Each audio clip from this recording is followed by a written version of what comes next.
بسم الله الرحمن الرحیم. علوی هستم از استان خوزستان. در حدود 5 تا 6 ماهه که یه زخم پای دیابتی پیدا کردم. درمانهای زیادی رو استفاده کردم ولی مؤثر نبود.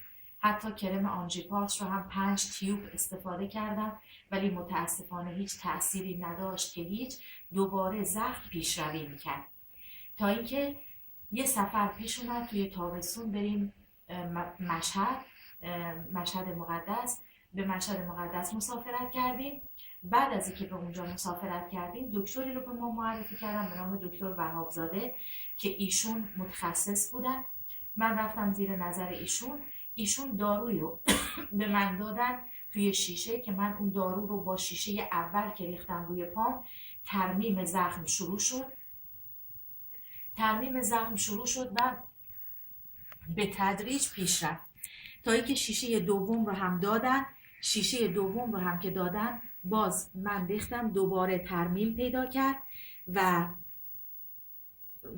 دکتر وهابزاده برای شیشه سوم ازشون خواستم ولی متاسفانه شیشه سوم رو نداشتن و ایشون بعد به من عنوان کردن که این داروها داروهای خود ایشون نیست، داروهای آقای فلاحیه که در شاهینشهر ساکن هستن. ایشون داروهای گیاهی درست میکنن و یکی از موفق ترین داروهاش برای زخم پای دیابتی همین دارو هست. دیگه نداشتن دارو تا اینکه بالاخره آدرس و تلفن رو ما از ایشون گرفتیم، با آقای فلاحی تماس گرفتیم. آقای فلاحی الان در حدود 2 ماه هست به من دارو میدن، دارو رو استفاده میکنم برای پام.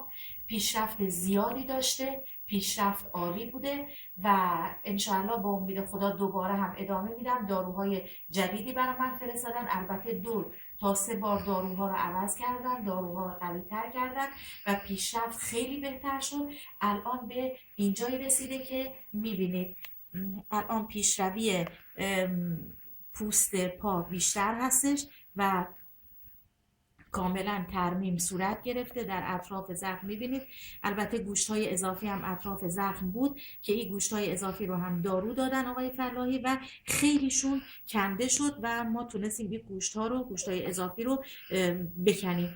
البته یه مقدار باقی مونده که انشاءالله بازم دارو هست روی اون گوشت‌های اضافی میریزیم که از بین برن. من گوشت‌های اضافی که کنار پا رو هم نشونتون میدم که کاملا مشاهده کنید که به چه شکل هستن. البته خیلی کمتر شدن اما خب میزانشون کمتر شده، بیشتر از اینا بودن، اما حالا دیگه دارو باز دوباره استفاده میکنیم تا ترمیم پیدا کنه و الحمدلله زخم پا بسیار خوب شده. آرزوی موفقیت برای آقای فلاحی دارم، انشاءالله موفق و مؤید باشن، همیشه عمر طولانی داشته باشن و بتونن به ما کمک کنن در همه زمینه‌ها انشاءالله.